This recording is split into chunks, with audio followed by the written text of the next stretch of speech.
네, 윤석열 전 대통령의 내란 우두머리 혐의로 1심에서 무기징역을 선고받은 것을 두고 정치권의 파장이 이어지고 있습니다. 관련 내용을 포함한 정치권 이슈들 서영주 전 더불어민주당 상근 부대변인, 강전애 전 국민의힘 대변인 두 분과 함께 자세히 짚어보겠습니다. 두 분 어서 오십시오. 안녕하세요. 네, 안녕하세요. 자, 윤석열 전 대통령의 1심에서 무기징역을 선고받았습니다. 지견 재판부는 군을 국회로 보낸 게 핵심이다. 이 부분을 여러 차례 강조하면서 이 내란죄를 인정을 했는데요. 어제 그 판결 어떻게 좀 보셨습니까? 사실 좀 아쉬움이 많은 판결이지 않았나 싶어요. 네. 그러니까 이 내란과 관련된 재판이 직위원 재판부만 있었던 게 아니고 이진관 판사의 재판부에서도 있었잖아요. 거기서 굉장히 세세하게 국민들이 이해할 만한 어떤 판결문이 써졌다면 이번 직위원 재판부는 뭔가 허술한 그런 좀 무기징역이라는 내란 우두머리에게 최소형을 주기 위한 짜맞추 듯한 좀 이해할 수 없는 판결들이 있었어요. 예. 대표적인 게 뭐냐면 계엄이 성공을 못했고 실패했기 때문에 강경사유예요. 성공해야 됩니까? 아니잖아요. 그러니까 실패했다 하더라도 이미 행위 자체에서는 그 내란이라는 엄중한 어떤 범죄 행위를 했으면 거기에 맞게끔 또 재판을 진행하고 판결을 내려야 되는데 그 부분이 아쉬웠고요. 또 두 번째 말씀드리는 것은 사실 직위원재판부가 초범, 고령 이런 거를 또 이 강경사유로 했습니다. 네네. 내란을 두 번 합니까? 저는 그런 부분들도 이해가 안 되고 공직을 오래 해서 국가에 헌신했다는 부분도 강경사유로 들었어요. 아니 이진관 재판부는 고위공직에 있었기 때문에 그 자체가 더 가중처벌을 할 수밖에 없는 것이다 라고 얘기했던 것인데 지금 직위원재판부는 그래도 공무원을 오래 했으니까 그 부분도 감형하겠다. 저는 사실 직위원 법정에서의 무기징역은 국민의 법정에서는 사형이 아니었을까. 저는 그 아쉬움을 좀 말씀드리고 싶습니다. 예. 그러니까 지금 이제 이야기해 주신 그런 이제 감형 사유들, 이런 감형 사유를 과연 내란죄에 적용하는 것이 적절한 것인가, 이 부분에 대한 논란도 좀 있는 것 같고요. 1심 판결에 대해서 어떻게 보셨어요? 일단은 우리 대한민국 역사에 있어서 굉장히 슬픈 한 장이 이제 마무리가 되었구나라는 생각을 했습니다. 예. 일단 윤석열 전 대통령은 어제 형사 사건에 있어서 1심 판결이 나온 것이고 그 이전에 이미 헌법재판소에서 탄핵이 인용이 되면서 파면 결정을 받지 않았습니까? 당시에는 이미 정치적으로 사형 선고를 받은 것이라고 생각을 합니다. 어제 무기징역이 나온 것은 사실 법조계에서는 어느 정도 예상했던 바라고 보이는데요. 네. 과거 전두환 전 대통령 같은 경우에 일단은 대통령의 직에 있었던 사람이 아니었고 사형 선고를 받을 때 내란 목적 살인죄 이 부분이 포함돼서 사형 선고를 받았던 것이거든요. 그런데 이번에는 뭐 이게 짧게 끝나든 아니든 간에 어쨌든 유혈 사태가 없었다는 부분들 이런 것들을 보았을 때는 무기징역 정도 나오지 않을까라고 많이들 예상을 했습니다. 그리고 대한민국은 이미 사형제를 실질적으로 폐지한 국가이거든요. 사형제를 폐지했다는 것은 우리의 민주주의가 그만큼 발전을 했기 때문에 더 이상 사형제도가 필요하지 않다라는 이유가 있었던 것이고 어떻게 보면 윤석열 전 대통령도 21세기의 대한민국의 민주주의를 파괴하는 행위를 했기 때문에 형을 선고를 받은 것인데 그렇다면은 사법부로서는 사형보다는 무기징역을 선고함으로써 우리 대한민국 국민들이 하나가 되는 이러한 계기를 마련한 것이 아닌가 그런 생각도 해봤습니다. 예. 윤석열 전 대통령의 입장도 나왔습니다. 국민께 많은 좌절과 고난을 겪게 했다며 사과를 했습니다만 군이 국회에 갔기 때문에 내란이라는 이 재판부의 판단, 이 부분에 대해서는 이 논리를 납득하기 어렵다. 이런 입장도 밝혔습니다. 윤 전 대통령의 입장을 어떻게 들으셨어요? 사실상 뭐 사과라고 하기에는 좀 그 뒤에 부분이 사과가 아닌 것 같잖아요. 군을 국회에 보낸 게 네. 그게 무슨 내란이냐라는 것인데 그게 내란이에요. 그렇게 하지 않도록 법률이 규정하고 있습니다.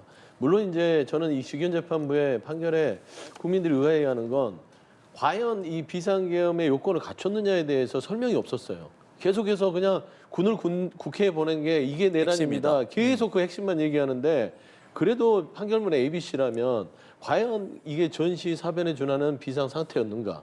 그 판단이 절차적으로 정당했는가? 그리고 국회에 보내는 것들 헌법기관의 어떤 기능을 마비시키려고 했던 것들이 없는가? 좀 ABC를 차곡차곡 해야 되는데 역시 직위원 판사는 구속시설을 했다. 그 전력이 있어서인지 뭔가 판결문 자체가 난잡하다. 그리고 가장 경악스러웠던 건 우발적인 결정이었다는 겁니다. 윤석열 그 내란 우두머리가 12월 3일 날 이 내란을 저질렀는데 이 결정을 12월 1일 날, 1일 날, 이틀 예. 전에 했다는 거예요. 그러면 그 전에 수많은 판결문 속에서 23년 11월부터 군 관계자들과 많은 사람들을 만나면서 이 내란에 대해서 빌드업을 했는데 그건 안 읽어봤을까요? 그러면 우발범이기 때문에 이것도 강경사유다? 이 부분에 이제 항소에서 다투겠으나 저는 사실상 이런 부분에 있어서는 도저히 납득할 수 없는 판결 감형의 사유들이 너무 많았다. 좀 그런 부분을 지적하고 싶습니다. 예. 어쨌든 감형이 된 부분에 있어서 우발적이었다기보다는 1년 동안 특검 입장에서는 준비를 해왔다라고 주장을 했었는데 그 부분을 받아들이지는 않았거든요. 근데 말씀하신 것처럼 저도 특검 측에서는 항소를 하지 않을까, 그리고 항소하고서는 그 내용에 있어서 1년 동안 준비해왔던 것을 다시 한번 새로운 증인신문을 한다라든지 이런 것을 입증하려 하지 않을까라는 생각도 듭니다만 그것은 항소심에서는 실질적으로 좀 무용하고 그리고 어떻게 보면 기간만 길게 할 뿐이다라고 말씀을 드리고 싶습니다. 특검에서 주장한 내용들이 오히려 대부분 다 받아들여졌거든요. 윤석열 전 대통령 측에서 주장한 것은 거의 받아들여지지 않은 부분입니다.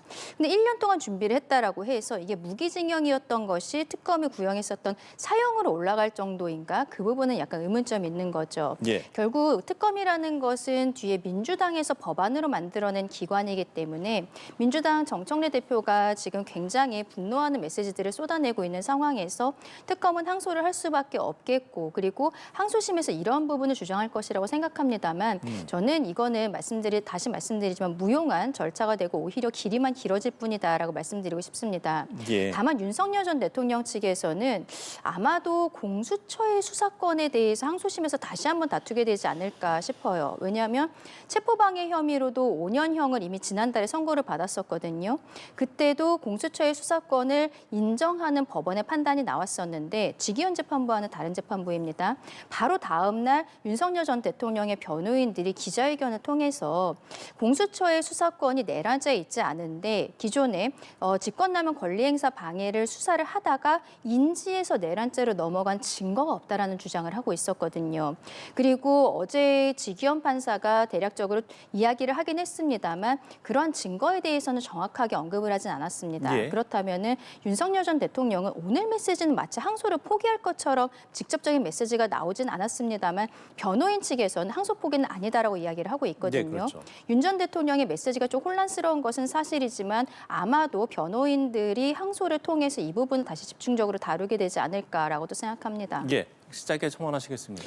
사실상 뭐 이 재판에 대한 판결문을 여기서 얼갈한다는 게 그렇게 큰 의미는 없을 것 같고요. 대다수 국민들은 이 내란 우두머리에게 무기징역을 내린 직위원 재판부에 대해서 그렇게 만족할 만한 법감정을 갖고 있지는 않은 것 같아요. 예. 뭔가 말끔하지 않습니다. 심지어 직위원 재판부의 판결문을 가지고 야당 대표인 장동혁 대표조차도 허점들이 많다. 이건 한번 뒤집어볼 만하다. 이런 식으로 얘기할 정도의 판결문이었단 말이에요. 그래서 저는 이런 판결문을 쓴 직위원 판사가 저는 사법부의 신뢰를 떨어뜨린 거 아니냐라는 것이고 저는 한 가지만 분명히 하고 싶어요. 사법부의 판결은 어떤 의미를 갖고 있는지 판사들이 좀 알아야 됩니다. 사법부의 판결은 사회의 질서와 규범을 새로 세우는 그런 나침반 같은 겁니다. 그러면 내란이라는 것들이 뭡니까? 민주주의 사회에서는 절대 있어서는 안 될 거 아닙니까? 반복돼서도 안 되는 거 아닙니까? 한치의 여지도 주면 안 되는데 그 규범과 질서를 세우려면 최소한 사형제가 폐지됐다 하더라도 실질상 집행되지 않는다 하더라도 사형을 선고함으로써 내란범에 대해서는 다시 생각도 못하고 꿈도 못 꾸게끔 하는 것들. 저는 그게 사법부의 판결의 의미가 아닌가. 그런 아쉬움들을 저는 좀 다시 한번 강조하고 싶습니다. 예. 이 부분에 대해서 하나 말씀드리고 싶은 거는요. 민주당에서는 계속적으로 저희 국민의힘은 사법부를 무력화하려고 하고 있다라고 말씀을 드리는데 이번 판결에 대해서 민주당의 입장도 똑같은 것이라고 생각을 합니다. 결국에는 본인들의 입맛에 맞는 판결에 대해서는 정의로운 판결 그리고 본인들이 원하지 않는 판결에 대해서는 재판부를 흔드는 모습을 보이고 있거든요. 지금 직위원 재판부 같은 경우에는 초기에 구속 취소 결정이 나왔기 때문에 결국 직위원이 대통령이라는 개인을 계속적으로 흔들지 않았습니까? 술자리 의혹이라든지 이런 것들로 했습니다만 결국에는 검찰에서 사형을 구형을 했지만 무기징역이라는 선고가 굉장히 중형의 선고가 됐습니다. 근데 그 직전까지 민주당 쪽에서는 이게 공소기각 결정이 나올지도 모른다는 어떤 두려움을 가지고 있었던 것으로 보여요. 그래서 판사 개인에 대해서 계속적으로 악마화하려는 프레임을 씌웠다고 저는 생각을 하거든요. 결국 사법부의 판단이 나왔다면 여기에 대해서 존중하는 메시지가 나와야 되는 것이 아닌가. 그것이 집권 여당으로서 책임감 있는 자세라고 생각을 하고요. 지금 이 상황에서 이재명 대통령의 사법 리스크를 언급하는 것은 굉장히 부적절하다고 생각합니다만 예. 국민들께서는 계속적으로 사법부의 결정에 대해서 받아들이지 못하는 민주당의 모습에서 대통령에 대해서도 생각하실 것이다라고 봅니다. 네. 자, 두 분이 이제 여야의 반응들을 좀 이야기를 해주셨는데요. 장동현 대표, 윤 전 대통령 선거에 침묵하던 국민의힘 장동현 대표 오늘 오전에 이제 기자회견을 열고 뒤늦게 입장을 내놨습니다. 이 영상을 보고 제가 대담을 이어가 보도록 하죠.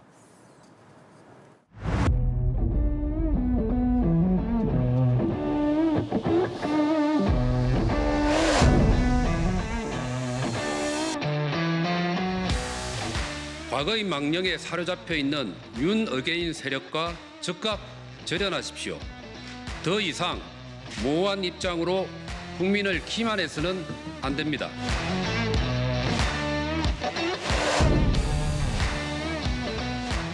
사과와 절연의 주장을 반복하는 것은 분열의 씨앗을 뿌리는 일입니다. 대통령과의 절연을 앞세워 당을 갈라치게 하는 세력, 단호하게 절연해야 할 대상은 오히려 이들입니다.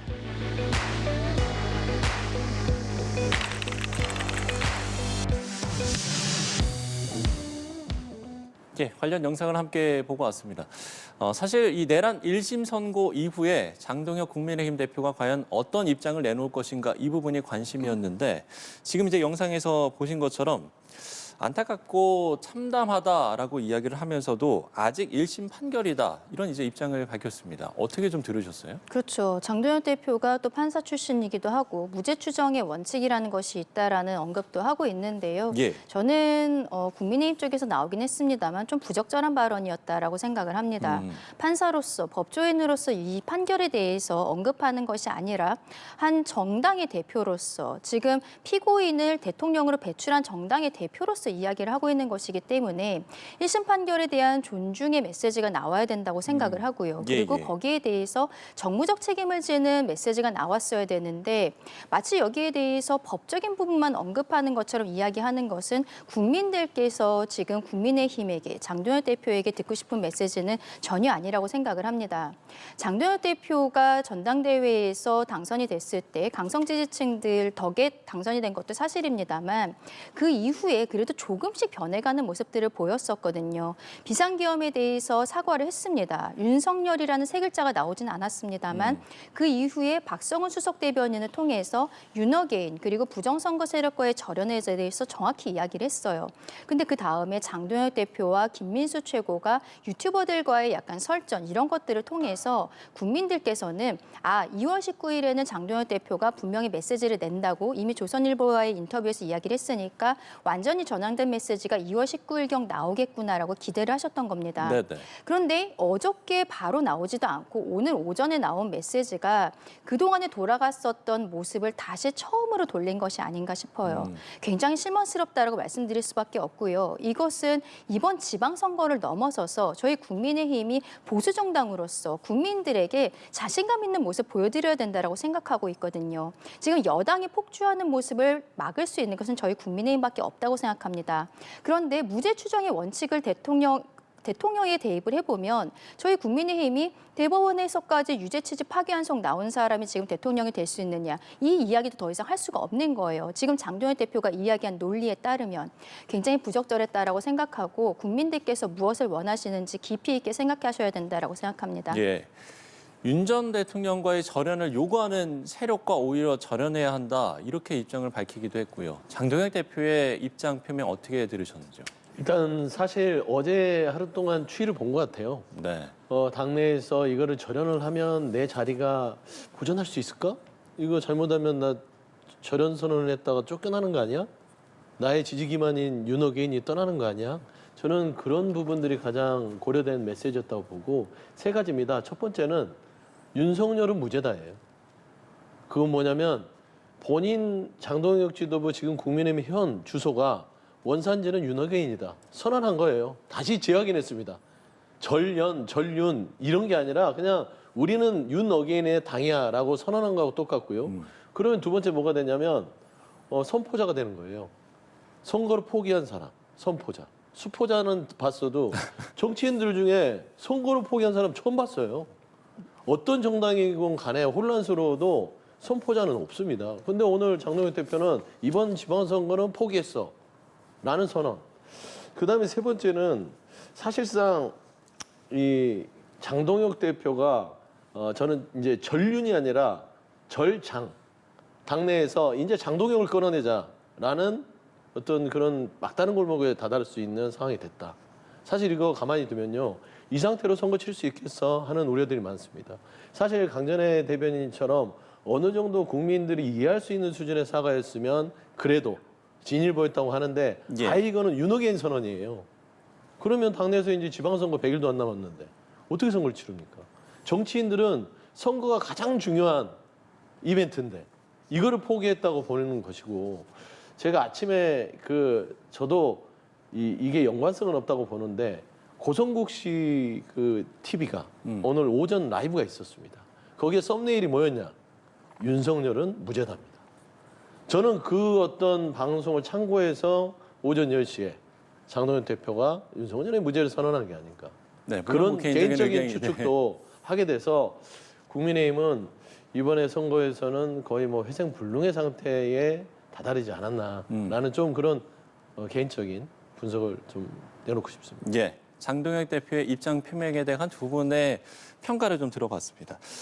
범여권에서는 장동혁 대표를 향한 강한 비판을 쏟아내면서 지금 위헌정당 해산 심판 이야기가 나왔습니다. 이 가능성은 어떻게 좀 보세요? 지금 당장 하지는 못할 것이라고 생각을 하고요. 네. 그것보다는 일단은 추경호 당시 원내대표가 기소가 되어 있는 상황이기 때문에 1심 판결이 나온 다음에 그 이야기가 나오지 않을까 싶습니다. 만약에 추경호 원내대표가 지난번에 영장실질심사에서 구속이 되었다면 그때는 민주당에서 직접적으로 추진할 가능성이 저도 있다고 생각했습니다만 영장이 기각이 되었고 지금까지는 약간 잠잠해져 있었던 것이죠.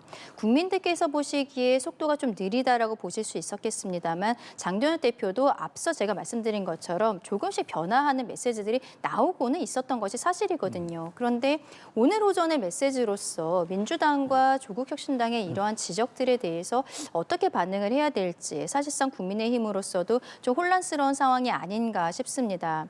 다만 이번에는 어쨌든 민주당 입장에서도 대통령께서 지금까지는 협치를 이야기하고 계시고 네. 앞서 말씀드린 것처럼 추경호 원내대표에 대해서 명확한 판단이 나오지 않는 이상 이러한 프레임으로서 아마 지방선거를 이끌어가겠다는 의도가 아닌가 그렇게 생각합니다. 예, 저는 사실상 이 지방선거를 앞두고 위헌정당 해산 이거는 좀 추진되기는 어려울 것 같아요. 그게 좋은 이슈도 아닐 뿐더러 그냥 국민의힘은 저대로 장동혁 지도부의 흐름대로 윤호개인의 어떤 세력 속에서 있으면 자멸할 것처럼 보이는데 굳이 무리할 필요가 있겠냐라는 판단들이 있을 것 같고 다만 위헌정당의 위험 소지는 높다. 앞서 오늘 장동혁 대표의 얘기 중에 이런 얘기가 있어요. 윤석열 전 대통령이라는 사람은 이미 본인의 행위에 대해서 탄핵이라는 어떤 파면에 이르는 심판을 받았고 대선을 통해서 국민의힘은 또 국민들에게 심판을 받았기 때문에 더 이상 사과할 게 없다. 근데 심판을 받았으면 어떻게 돼야 돼요? 반성을 하고 변화해야 되는데 변화하지 않잖아요. 통상 범죄자들이 나 형 살고 왔으니까 또 범죄 저질러도 돼. 이건 안 되잖아요. 그런 사람은 상습법으로 해서 영원히 사형 격리를 합니다. 그런 게 우리가 상식이잖아요. 그러면 국민의힘이 그런 탄핵과 대선에서의 심판을 받고 나서 변했느냐? 안 변했잖아요. 그리고 더더욱 윤어게인으로서 내란을 옹호하는 듯한 태도들을 보이면 이 부분에 있어서는 공당으로서 역할이 다했다라는 판단들은 분명히 존재할 수 있을 것 같아서 지방선거 이후에 국민의힘이 위헌정당의 어떤 위치까지 갈 가능성은 또 아예 없다라고 보기는 힘들 것 같습니다. 예. 자, 민주당 정청래 대표는 윤 전 대통령의 무기징역형은 사법정의의 명백한 후퇴라고 평가했습니다. 직접 발언 들어보시죠.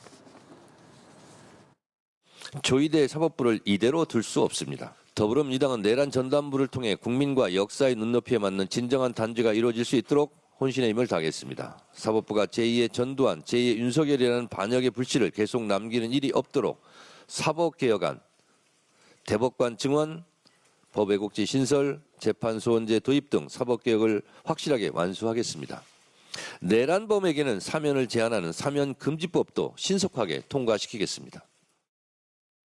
예, 정청래 대표가 내란범 사면 금지법 신속하게 처리하겠다, 또 사법개혁을 확실하게 완수하겠다 이렇게 이야기를 했습니다. 이 발언들 어떻게 들으셨습니까?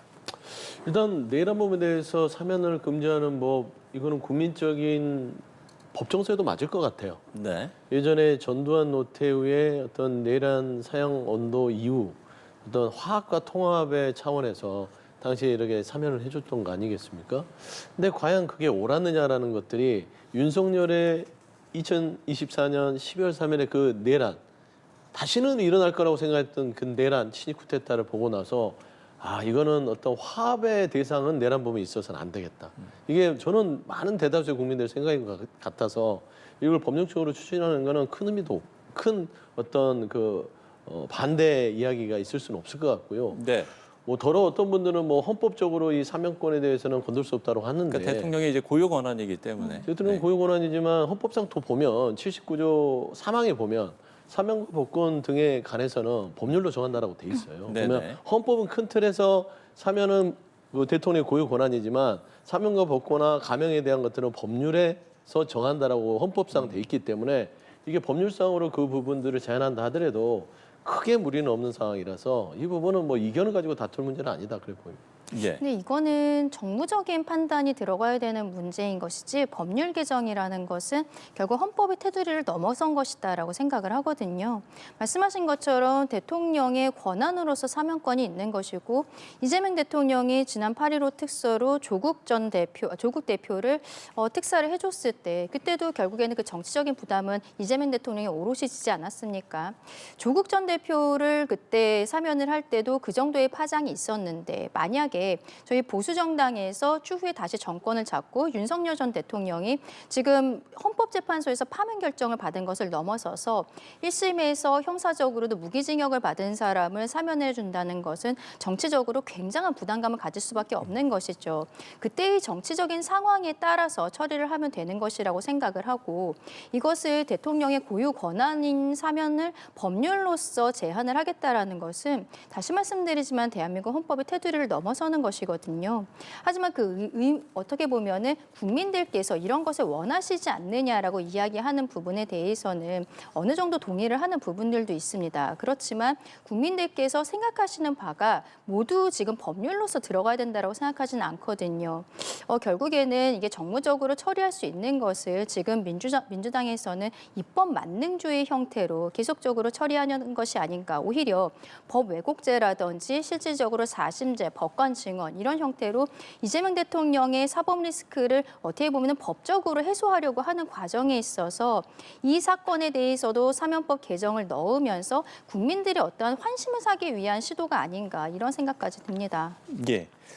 자, 추가적으로 질문을 드려보면 민주당이 추진한 2차 종합특검 또 내란전담 재판부가 다음 주부터 이제 가동이 되는데 이 두 기구는 어떤 문제에 좀 집중을 해야 된다라고 보시는지요? 일단 2차 특검 자체는 사실 그 내란에 이르는 과정 속에서 다 이게 내란 주요 임무 종사자 외에도 조금 하위까지 국가 공직자들이 이게 비자발적이든 자발적이든 간에 관여한 분들이 있어요. 거기까지는 시간상 또 수사가 이루어지지 않는 부분이 있습니다. 예. 그래서 저는 그런 부분을 마무리하고 특히 김건희 씨에 대한 김건희 특검의 미진한 부분, 양평고속도로라든지 그다음에 예를 들면 삼부토건에 대한 주가 조작 부분들도 아직 손을 못 댔어요. 김건희 씨가 너무 많은 불법 행위를 했기 때문에 그런 마무리 차원의 2차 특검이 진행되는 것이고요. 내란 전담 재판부 부분들은 지금 이제 오늘 어젠가요? 19일 날 최종 선고가 나왔는데 그 부분에 대해서 이제 항소를 하게 되면 내란 전담 재판부가 맡게 됩니다. 네. 근데 지금 보세요. 이진관 재판부, 직연 재판부를 딱 비교해 봤을 때 너무 확연한 시각차를 재판부가 보이지 않습니까? 내란을 바라보는 시각 자체가 달라요. 그렇기 때문에 전담 재판부를 두자고 했던 겁니다. 저는 1심에서 이런 사법부 내에서도 정리 안 되는 내란의 기준을 내란 전담 재판부를 통해서 올바르게 법 감정에 국민 정서에 맞게끔 그리고 철저하게 내란을 사회적인 질서와 규범에 맞는 판결을 할 수 있게끔 하는 차원에서 저는 잘 뒀다라고 좀 판단하고 싶어서요. 여기에 대해서는 이견이 크게 있을 수는 없을 것이다 봅니다. 네. 뭐 2차 종합특검이라든지 내란 전담 재판부 앞으로의 재판 과정은 속도를 높이는 것이 저는 관건이 아닌가라고 생각을 합니다. 근데 내란 전담 재판부 같은 경우에는 윤석열 전 대통령이 1심이 뭐 일각에서는 직위원 재판부가 일부러 지연시켰다라고 이야기하지만 그렇게 이야기할 수는 없는 게 너무나 증인이 많았었던 것은 사실이거든요. 근데 이제 항소심 같은 경우는 속심의 개념이기 때문에 1심에 나왔던 증인들이 또 나와야 되는 것은 아닙니다. 그러면 뭐 윤석열 전 대통령 측이나 혹은 특검 측에서 추가적으로 증인 신청을 했을 때 여기에 대한 당부를 판단을 빠르게 해서 재판의 속도를 빠르게 올리고 그리고 결국에는 이게 대법원까지 갈 사건이라고 생각하거든요. 대법원 판단이 빠르게 나와서 국민들이 안정될 수 있도록 하는 것이 가장 중요한 역할이겠다라고 생각을 하고요. 2차 특검 같은 경우에는 저희 국민의 입장에서는 이것은 필요하지 않다라고 말씀을 드렸던 기관이었던 거죠. 왜냐하면은 처음에 이재명 대통령 치하에서 이제 3대 특검을 시작을 했을 때 특검은 기간이 정해져 있기 때문에 이 기간 안에 빠르게 지금 혼란을 수습을 하고 그 다음으로 나아가야 된다. 미래로 나아가야 한다는 형태로 국민들에게 특검의 필요성을 설득을 했었던 겁니다. 그런데 실제로는 특검 인원도 증원하고 그리고 뭐 하던 기간도 원래 기간을 더 늘렸었죠. 그걸 넘어서서 이제는 2차 특검까지 하겠다는 것은 특검 만능주의라고 볼 수밖에 없어요. 지금 상설 특검도 하고 있는 상황 아니겠습니까? 이런 상황에서 왜 검찰은 폐지를 하겠다라는 것인지 국민들은 의구심을 가지실 수밖에 없는 거죠. 2차 특검도 하다 보면은 지금 뭐 양평 고속도로 사건이라든지 제대로 해결이 되지 않은 사건들 이걸 마무리하겠다라면서 또 연장하고 3차 특검, 4차 특검 없으리라는 보장이 없는 상황입니다. 본인들이 할 수 있는 것까지만 딱 하고서는 마무리하는 모습을 보여야 된다. 그렇게 생각합니다. 예, 알겠습니다. 자, 지방선거를 앞둔 양당의 분위기도 짚어보겠습니다. 먼저 민주당 이야기를 해보면요. 돈봉투 사건 항소심에서 무죄를 선고받은 송영길 전 대표가 오늘 이제 민주당의 복당을 신청했습니다. 무엇보다 지금 이제 송 전 대표가 인천 계양을에 지금 출마할 가능성들이 좀 거론이 되는 상황에서 사실 이 대통령의 핵심 측근인 김남준 대변인도 여기에 출마를 지금 준비하고 있는 것으로 또 알려지고 있는 상황이라서 이 부분 좀 어떻게 봐야 되겠습니까? 그러게요. 이게 참 그 함수 관계가 복잡하게 됐어요. 네. 김남준 청와대 대변인이 이제 직을 그만두고 개항을 출마를 준비하겠다라는 걸 공식화한 상황이고 송영길 전 대표도 사실 본인의 여러 가지 정치적인 그 어려움을 정치 검찰의 수사의 어려움을 다 이겨내고 3년 만에 무죄를 받아서 복당 신청을 하고 본인도 인천 계양에 돌아가겠다는 거예요. 근데 송영길 전 대표 같은 경우는 인천 계양의 당시에 5선, 6선 도전을 할 수 있는 상황이었음에도 불구하고 이재명 대표가 사실상 대표 전에 정치인으로서 대선 이후 여러 가지 행보에 있어서 기틀이 부족하다라는 차원에서 본인 지역구를 내준 거예요. 그리고 그걸 발판으로 이재명 대통령이 대표도 되고 또 어떤 윤석열 정부의 폭압에서 이겨내는 큰 어떤 디딤돌이 됐기 때문에 네네. 저는 이 부분이 과연 김남준 청와대 대변인 본인 사람을 챙기기 위해서 거기를 보내는 게 맞는지 그리고 원래 개항을 해서 오랫동안 털을 닦아온 송영길 전 대표의 복귀가 맞는지는 저는 너무나 상식적으로 봐도 송영길 전 대표의 복귀가 맞지 않을까 싶습니다. 예를 들어서 뭐 당에서 정리나 해주기는 하겠지만 김남준 전 대변인도 나오고 송영길 전 대표도 나와서 둘이 경선을 해요. 네. 그래서 김남준 전 대변인이 떨어진다. 아니면 송영길 전 대표 떨어진다. 이게 모양새가 좋지 않잖아요. 다 우리 당의 훌륭한 자원이기 때문에. 그래서 저는 이런 부분들은 당에서 지혜롭게 교통정리를 하면 큰 문제가 없을 것 같기 때문에 사실 송영길 전 대표의 개항 복귀가 그래도 당에는 더 큰 든든한 도움이 되지 않을까라는 개인적인 판단을 좀 해봅니다. 예. 저는 이런 언급이 나온다는 것 자체가 너무 놀랍고요. 왜냐하면 송영길 대표가 항소심에서 무죄 판단을 받은 게 돈봉투 사건이 없었다는 게 아니잖아요. 그 증거를 수집하는 과정에 있어서 수사기관이 절차를 지키지 못했다라는 것을 짚어서 무죄가 나온 것인데 마치 송영길 대표가 아주 억울한 뭐 정치검찰로부터 무언가를 당한 사람처럼 이야기하고 있는 것은 맞지 않다라고 생각합니다. 그리고 아직 대법원 판결도 남아있는 상황이잖아요. 송 대표도 이러한 상황들은 잘 알고 있을 것이라고 생각을 하고 다만 본인이 지금 개항을 해 뭐 출마할 것처럼 이야기하는 것은 그동안의 민주당과 대통령에게 서운했었던 감정을 보여주고 있는 것이 아닌가라는 생각이 들거든요. 본인이 지금 출마를 하는 것은 어떻게 보면 앞서 말씀드린 대통령의 사법 리스크 그리고 민주당이 사법부를 무력화하고 있다라는 국민적인 생각들을 다시금 떠올리게 할 수 있는 큰 사건이 될 수도 있는 상황입니다.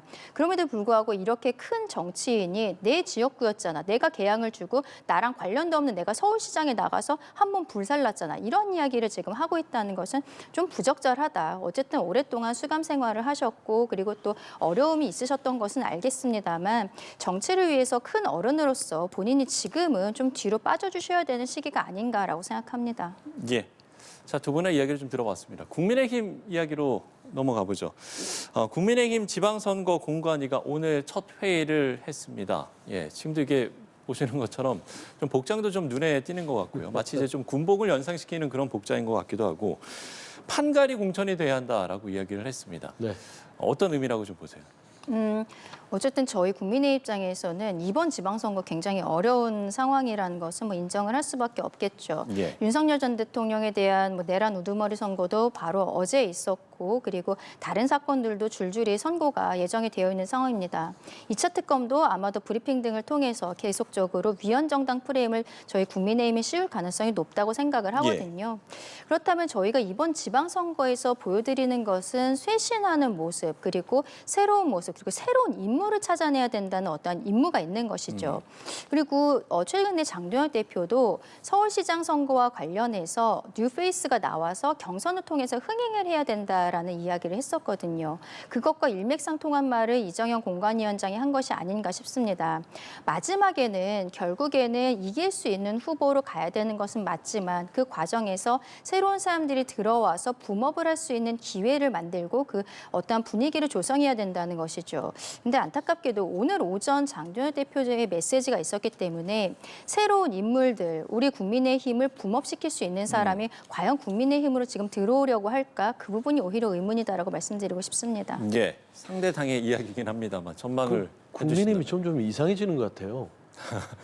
당 대표는 나와서 그 내란의 1심의 무기징역을 전직 대통령이 받았는데 반성은커녕 우리는 윤어게인이다라고 인증을 하질 않나.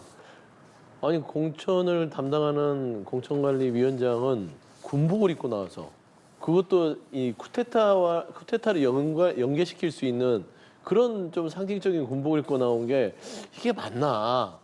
두 번째는 선거를 치르려고 하는 것인가라는 좀 기괴한 생각이 들고요. 내용적으로 보면은 일단은 그 이정현 공관위원장이 물갈이 예고도 했고 뭐 판가리 얘기도 했지만 지옥훈련 얘기도 합니다.